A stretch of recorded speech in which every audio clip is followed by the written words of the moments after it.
some time out, family, Right. friends, and also attend to some personal, issues. Workaholic. You need to rest too. In between, we still have to work. Workaholic. You need to rest too. So most times you don't you can't cheat nature. So as much as possible, the little time that we have, just make sure that we get the adequate rest that we need to. Needed rest. Right. All right. You're welcome, Fuad, to Trends in the Papers this morning on Mela 98.3 FM. Let's go through and see through what is trending in our dailies this beautiful morning.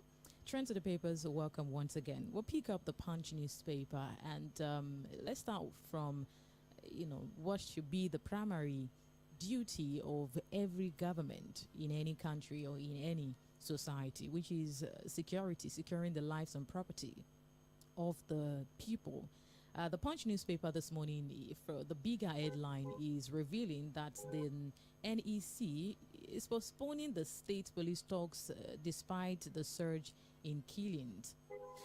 Now, the National Economic Council yesterday, they had meeting and they had to defer talks on the state police until its next meeting, which of course is coming amidst the several violent attacks and bloodshed in parts of the country. Night meeting at the Aso Rock Villa, that the issue was on the agenda, but they could not, be discussed in detail as it was really still far down on the list, according to him, although the governor did not specify when the next council meeting will be. Infrequent recently, in the last couple of months since its meeting in December, and the council has not even discussed the much anticipated decentralized police force, that's the state police, and the NEC had to still shift. They shifted the discussion to January.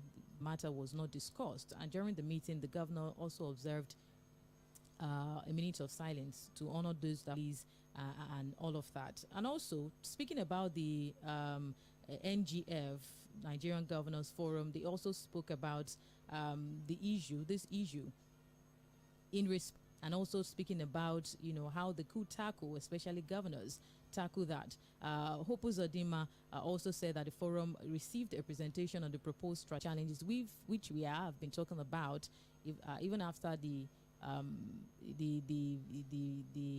resumption, how do I put it, the coming back of the president from his working visits. For what? Don't you see this issue as an urgent issue that should be at the front burner, that should be Maybe more. The governors have told you, the governor of Bayelsa State that had to address the press, I told you that it was not a major priority. So at some point, maybe in the next NCC, that issue is supposed to hold every last Thursday of the month. But again, we've seen in the recent time that it has not comes to the issue of the level of insecurity we have in the country and the need for us to have a state policing structure, centralize our policing structure. Because what we have, the over-centralized quickly evolve the policing structure down to the local level, the subnational and local level. But again, there's always the concern of abuse, the possibility of our politicians who in nature and character are not as disciplined, have not shown enough discipline to be able to manage such a structure without subjecting it. You just have to choose between the two. That's why I said it's like we are between the devil and the deep blue sea. You just have to make a movement. You have to make a decision. We cannot continue to run a policing system that is so ineffective, extremely ineffective. What's the size of the entire police force, for example? Half of them guarding VIP. Ill-equipped is required for modern policing arrangement. So it means that we have to rejig the system. Rejigging the system means we have to look at how we can further strengthen our subnationals when the governors may subject it to abuse and use it to intimidate, harass political opponents, and then become lord in their different states. There's also the concern of the center. And that's why I've seen political pundits, some of our very senior journalists, who have said that, look, it would also require some level of commitment, sacrifice, for tilt the balance of power. Because what it now means is that the governors can also have their police, while at the federal level jurisdiction changes. It's not like everything, because again, what you have in the policing arrangement you have in the country today is in the exclusive list. It all stops and ends on the desk of the president. If you understand what I'm saying, Lady Mo. So, right. But when you delete, and there are political fears and considerations at the center for that to happen. So it all depends on our protect and efficiently protect the lives and property of ordinary Nigerians. So it's a very tough one, and I'm not surprised that, look, at this point where Nigerians have been slaughtered in their hundreds, in their homes, such an agenda did not top the list at the NEC meeting. Again, there are people who are already telling Nigerians to help themselves. Well, how people can protect themselves again. What is really delaying the implementation of the state police, even after the 36 state governors had submitted, had even submitted since last year their reports about and their support for state police, and then we're getting what really is responsible for the delay, really, on talking about, well, maybe some school of thought have been, talking about not being ripe, Nigeria not being ripe, and especially the states not being ripe for the state police, and also our budget. Not being ripe is what I've just told you, that our politicians have not shown enough discipline. Because the little power some of them have, you see how I was telling maybe politics that there are 1 or 2, 3 governors that if I mention them now, and just imagine that they have state police in their state, what would have happened to their opponents? Take a decision eventually. Right. Because they can't continue to have these fears and see Nigerians being killed and murdered in their state. Right. Well, that very story is in the Punch newspaper as well, precisely on page 2 in the Punch. And also the Guardian definitely captures that across board. That's also a very important story. The Guardian captured that with the headline again, NEC defers deliberation on state police and insist on modern ranching. Page 3 captures that from the Guardian newspaper. Why they are insisting on modern ranching, why they keep talking about this thing, people are being killed. That's just the unfortunate. Why we keep dilly-dally, why we are not decided some of these things, killings are not stopping, which is very unfortunate. Quite unfortunate, really, if you ask me as well.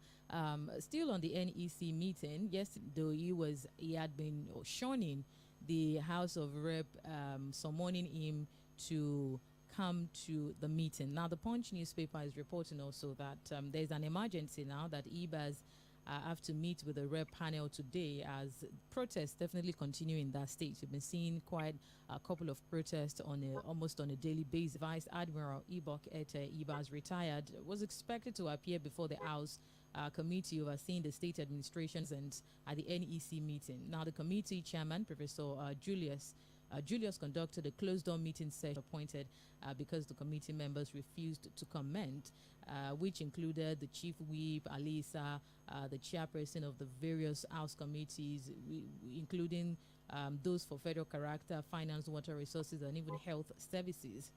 But while no official reason was actually provided for Admiral Ibas' absence, a source informed the Punch that Ibas was namely complex. But at the same time, we had protest also yesterday continued in Rivers State as hundreds of women from Opobo, women actually rejected the appointment of the sole administrator to manage the state affairs, calling the emergency questions being asked really about, especially about the way forward. And the question is, so far so good within the couple of weeks that the sole administrator have been in Rivers State, as that happened, and that's why the meeting with the House of Rep is also. Well, let me first address the issue of protesters, especially the report that from Rivers State women, again, I think they need to know that their protest does not mean anything really, because politicians understand how protests are for the optics. Need to make some statements that there are still people who believe that this was an illegality and that Governor Fubara should, some Governor Fubara pass. We already have a hint as to how it's going to return. It will be about concessions. It will be about agreement. Nobody has been able to give us the complete details, other than the fact that, look, at some point, the governor himself said this political disagreement we are seeing in the state is as a result of the need for some people to continuously and continually control the resources of Rivers State. And since we are already getting unconfirmed reports with the move that Governor Fubara actually had gone to see the president in London and had agreed that he was going to concede some things. He was going to agree to some conditions, Pharaoh of Rivers State, the godfather of Rivers State, based on Wike. I think his return will be dependent on how well he's able to compete, how well he now plays his politics. Again, some of the issues we are getting that has been put on the table for Fubara is that, look, it's time for him to jump ship. His brothers are, maybe in anticipation of what could happen to him in the future, are quickly taking a decision to move from the PDP to the APC. And then the entire time for you to move. This is the time for you to align. Smell the coffee, read the room, understand the body language of the president, what he wants from you. And so once he's able to quickly concede to all of those things, I'm sure he's going to return to it. Again, that does not change the fact that this is a growth. It does not change that. But I'm saying that, look, the people can continue to protest. In fact, they can walk naked on the streets of Rivers. That's their problem. I'm sure the politicians don't take them serious as falling on deaf ears.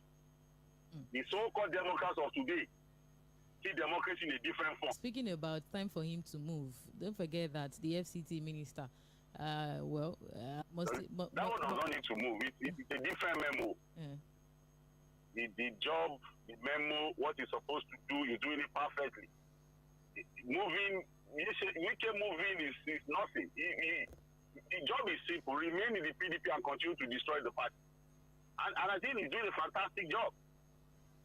So his movement does not really change anything. He doesn't have to move. In fact, the people that have moved have not done, politically speaking now, have not done a bigger damage to the PDP than the years of Wike, who has remained in that party and have continued to tear it apart.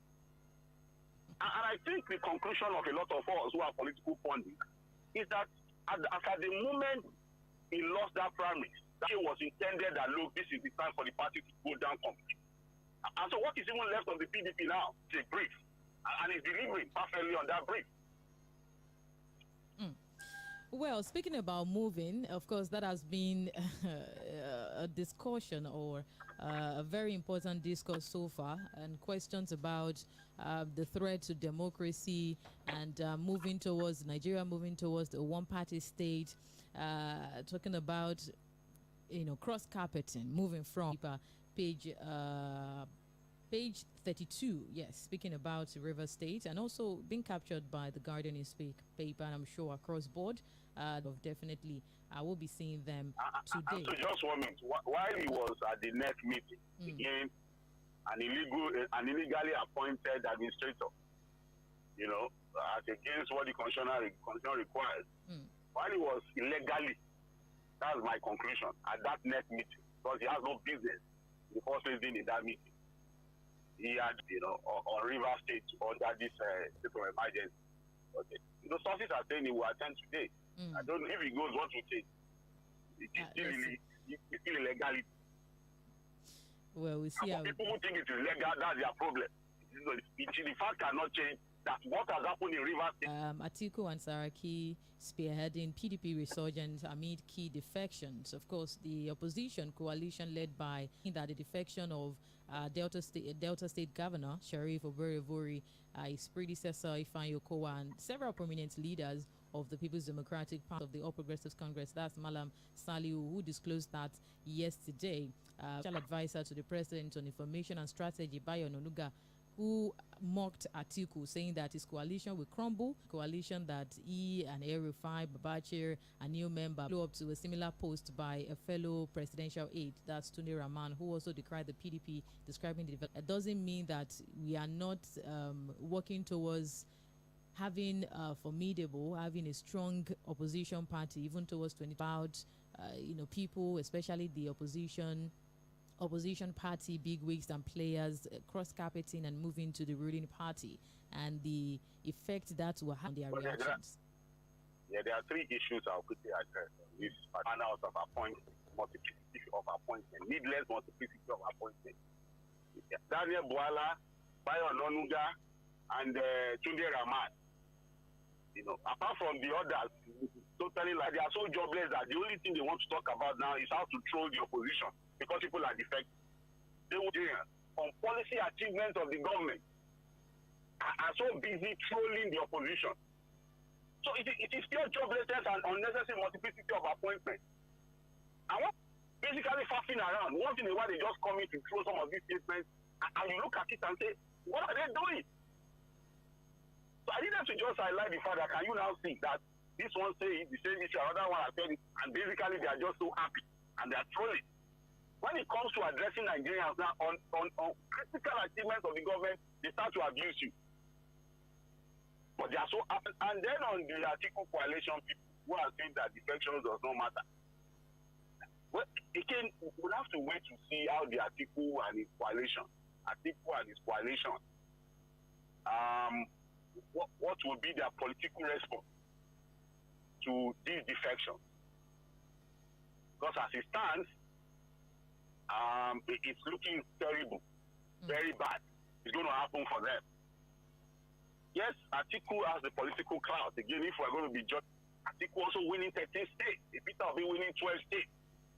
But the question is, how will this coalition happen? So that can take on the APC. I have cancelled the PDP. The PDP does not exist.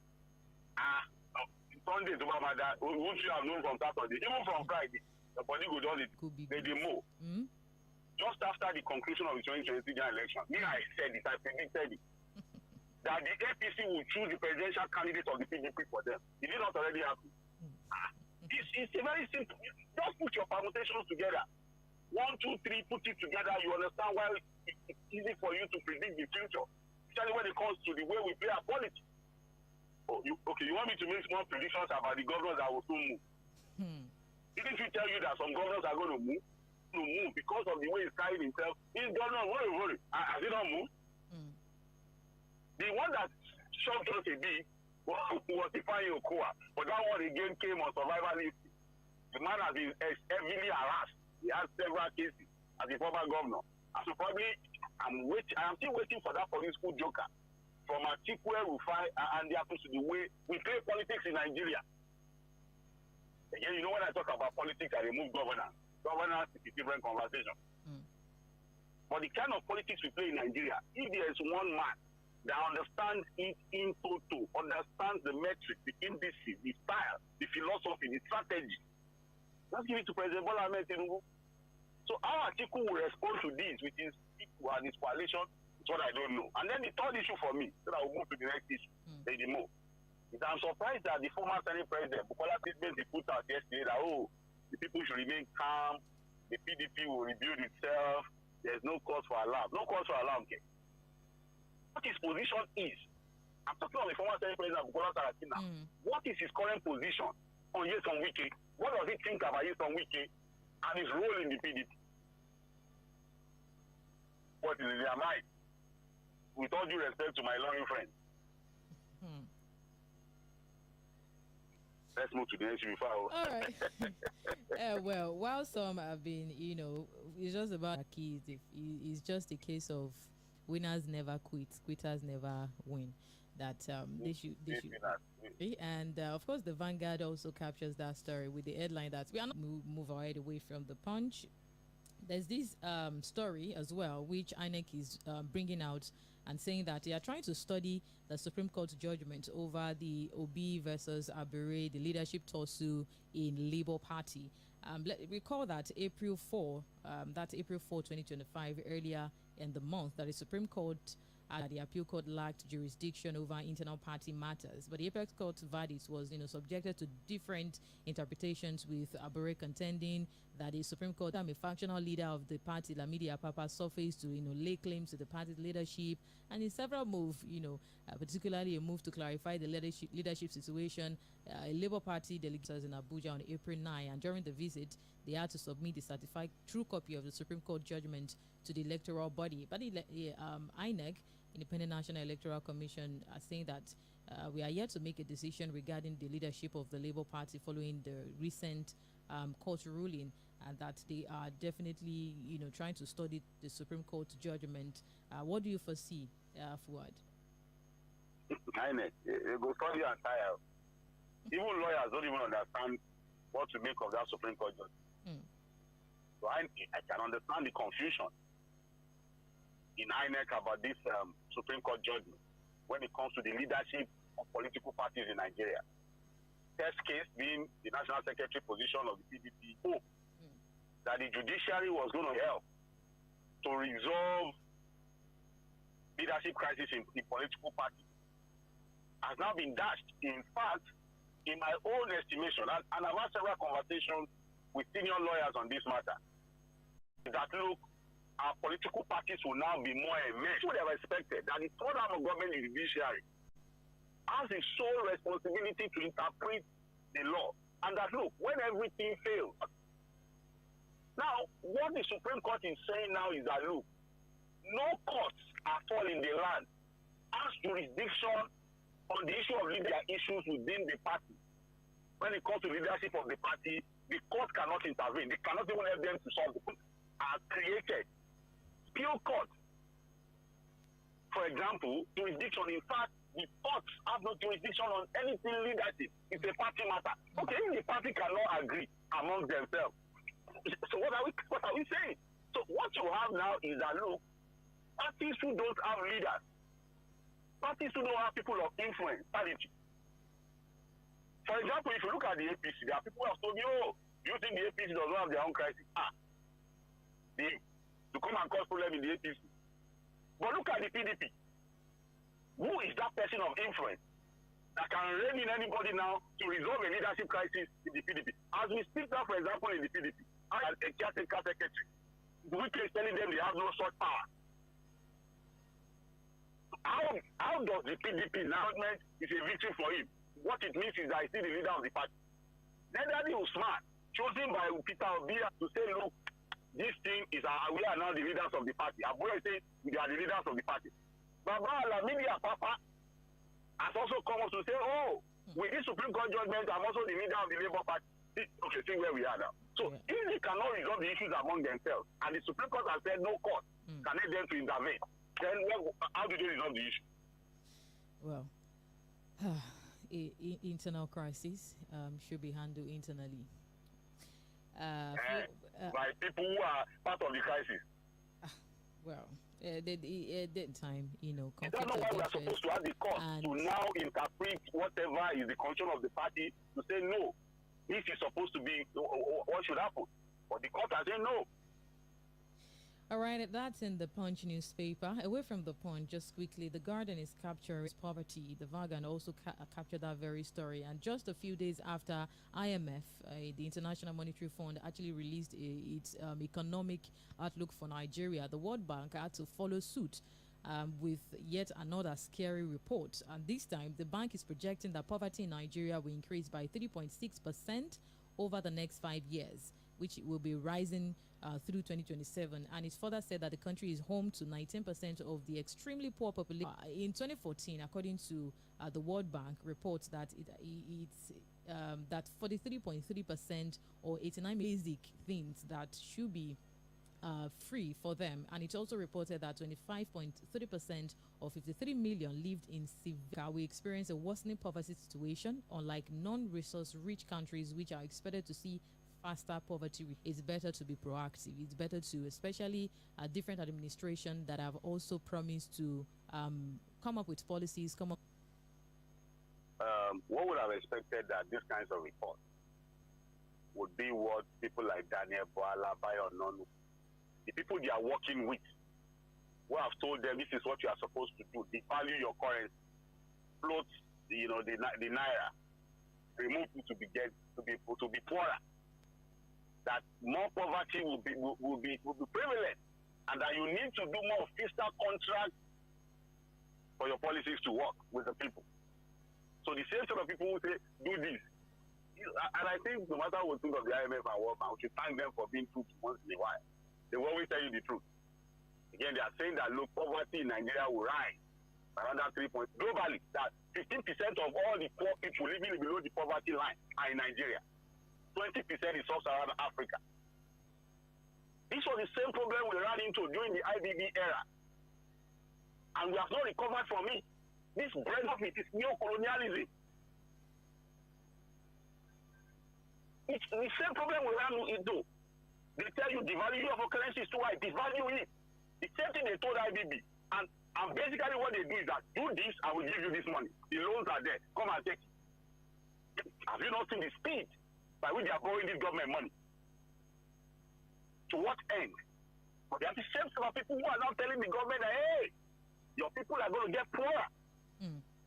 That it's not going to be about all the so-called monetary policies you are implementing. You need more fiscal contracts with the people. And with fiscal contracts, you are talking about the fight against corruption, dedication to really fighting poverty, creating an enabling environment for businesses to thrive. So, fighting is. So at the end of the day, so out your position, they should be paying attention to what the people who are prescribing their policies to them are saying.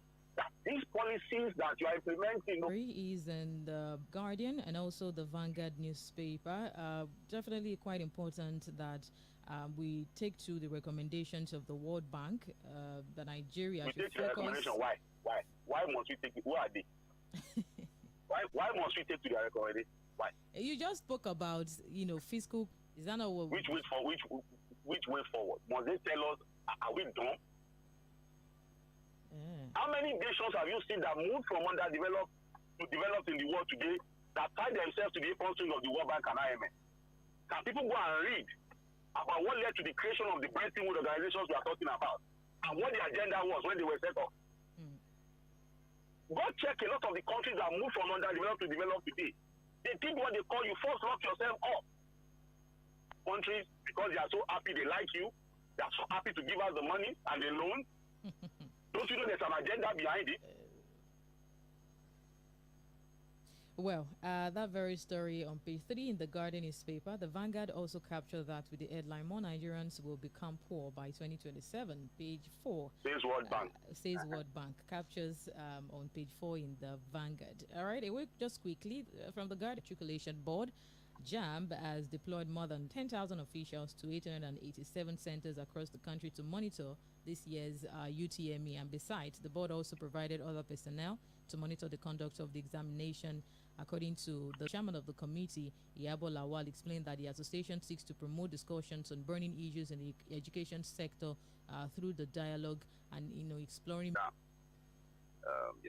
We just hope that it all go well. There always going to be issue of logistics, for example.